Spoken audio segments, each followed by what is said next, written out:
బాధేస్తుంది.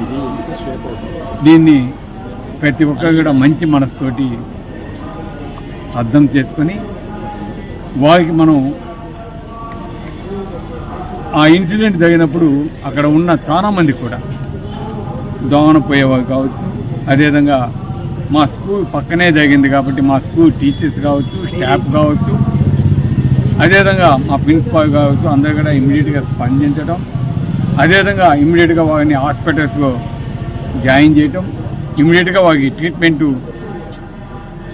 ఇవ్వటం అన్నీ కూడా చకచకా జరగటం నిజంగా చాలా సంతోషం. ఎందుకంటే వెయిట్ చేస్తే ఇబ్బంది పడేవారు, అటువంటిది కాకుండా ఇమ్మీడియట్గా ట్రీట్మెంట్ ఇవ్వటం ఒక ఎవరికి ఇబ్బంది కాకుండా ప్రతి ఒక్క పిల్లవారు కూడా ఈరోజు సురక్షితంగా ఉన్నారంటే నిజంగా చాలా సంతోషం. ఒక అబ్బాయికి మాత్రం చెయ్యి కొద్దిగా ఇబ్బందికరంగా ఉంది అని చెప్పడం, దాన్ని ఇమ్మీడియట్గా నెల్లూరు అపోలోకి పంపడం, అక్కడి నుంచి మరి చెన్నై అపోలోకి షిఫ్ట్ చేయడం కూడా జరిగింది. నేను అక్కడ ఉన్న డాక్టర్స్ తోటి మాట్లాడటం జరిగింది, వాళ్ళ తల్లిదండ్రులతో కూడా మాట్లాడటం జరిగింది. అదేవిధంగా నేను ఆ విషయం తెలిసిన వెంటనే ఇమ్మీడియట్గా నేను బయలుదేరి నిన్న నైటు కావలికి వచ్చి ఈరోజు ఉదయాన్నే ప్రతి ఒక్క కుటుంబంలో ఉన్న పిల్లవాడిని వాళ్ళ పిల్లల్ని వాళ్ళ ఇంటికి పోయి సందర్శించి పరామర్శించి చూసి వాళ్ళకి ఎటువంటి గాయాలని ఎటువంటి ఇబ్బందులు అన్నీ కూడా వాళ్ళ తల్లిదండ్రులతో మాట్లాడి, అదేవిధంగా ఇంకా ఇద్దరు పిల్లలు చెన్నైలో వాళ్ళు కాకుండా ఇక్కడ ఆనంద్ హాస్పిటల్స్లో ఉన్న వారిని కూడా చూసి రావడం జరిగింది. పిల్లలంతా కూడా సేఫ్, గాయాలు చిన్న చిన్నవి ఉన్నాయి, అవన్నీ కూడా తప్పకుండా ఏమైతే వాటికి సంబంధించి హాస్పిటల్ యాజమాన్యంతో కూడా మేము మాట్లాడాము.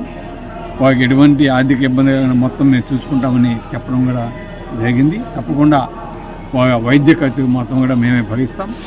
అదేవిధంగా చెన్నైలో వాళ్ళ తల్లిదండ్రులతో కూడా మాట్లాడి అటువంటివి ఏమైనా ఉంటే అవన్నీ కూడా మేము చూస్తామని కూడా చెప్పుకున్నాం. వారికి తగిన వైద్యం అందించే విధంగా కూడా అక్కడ డాక్టర్స్తో కూడా మాట్లాడటం జరిగింది.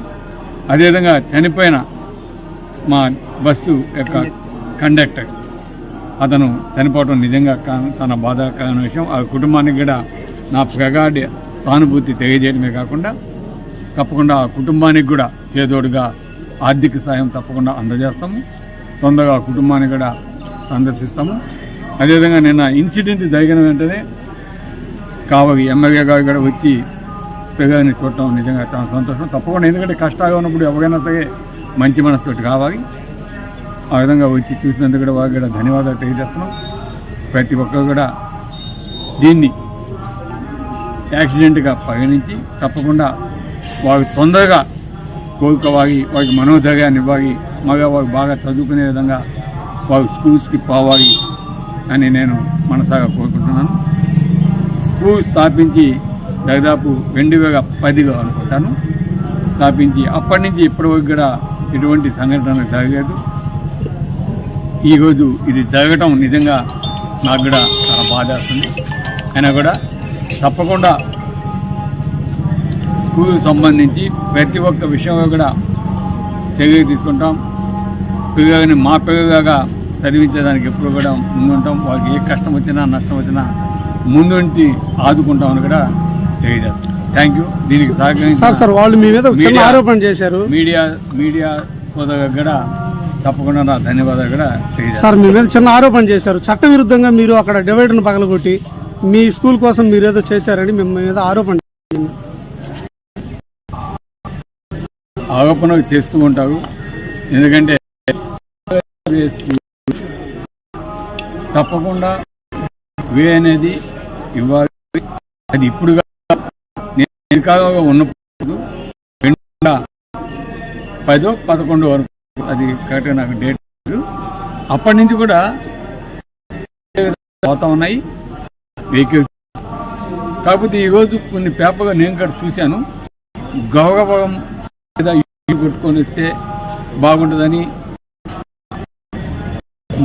ధన మతం రాస్తూ ఉంటావు. అవన్నీ కామను, ఎందుకంటే వాటన్నింటి కూడా పట్టించిన అవసరం లేదు. ఎందుకంటే నేను ఒకటే అడుగుతున్నాను మీడియా సోదరుగా, ఈరోజు నేషనల్ డిజైన్స్ ఉంటాయి. నేషనల్ హైవేస్ డిజైన్స్ ఏ విధంగా ఉన్నాయంటే మామూలుగా ఈరోజు ఒక 20 బస్సెస్ గౌరవం ఊయకుండా పోయేసి అండర్ పాస్ గుండా యూటర్న్ తీసుకొని మళ్ళీ మా స్కూల్కి ఒక 5 కిలోమీటర్ పోయి 5 కిలోమీటర్ కావాలంటే ఆ స్కూల్ పిల్లలు బస్సు అన్నీ కూడా అన్ని బస్సు ఆ గ్రామంలో పోయేటప్పుడు అక్కడ ప్రజలకు ఇబ్బందిగా ఉంటుంది. అదేవిధంగా యూటర్న్ తీసుకుని వచ్చేటప్పుడు అక్కడ స్కూల్ ఒకటి ఉంది, గౌరవం స్కూల్ కూడా. ఆ పిల్లలు వచ్చిపోయే పరిస్థితి అదంతా ఉంటుంది. అక్కడ యాక్సిడెంట్స్ అయ్యేదానికి చాలా అవకాశాలు ఉన్నాయి.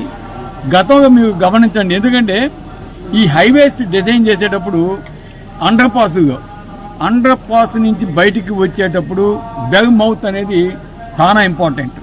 అంటే ఇమ్మీడియట్గా రోడ్డు ఉండకూడదు ఎక్కడ కూడా.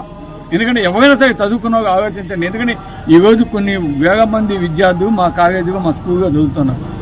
ఈరోజు ఆ పిల్లలంతా కూడా పోవాలంటే అండర్ పాస్లో నుంచి బస్సు కొద్దిగా ఒక ముందుకు వచ్చినా కూడా ఆ పక్క నుంచి సడన్గా ఆనుకుని రోడ్డు వేస్తున్నారు. కాబట్టి ఎమర్జెన్సీగా బైకులు కావచ్చు లేదా ఇంకేమైనా వచ్చినాయి అక్కడ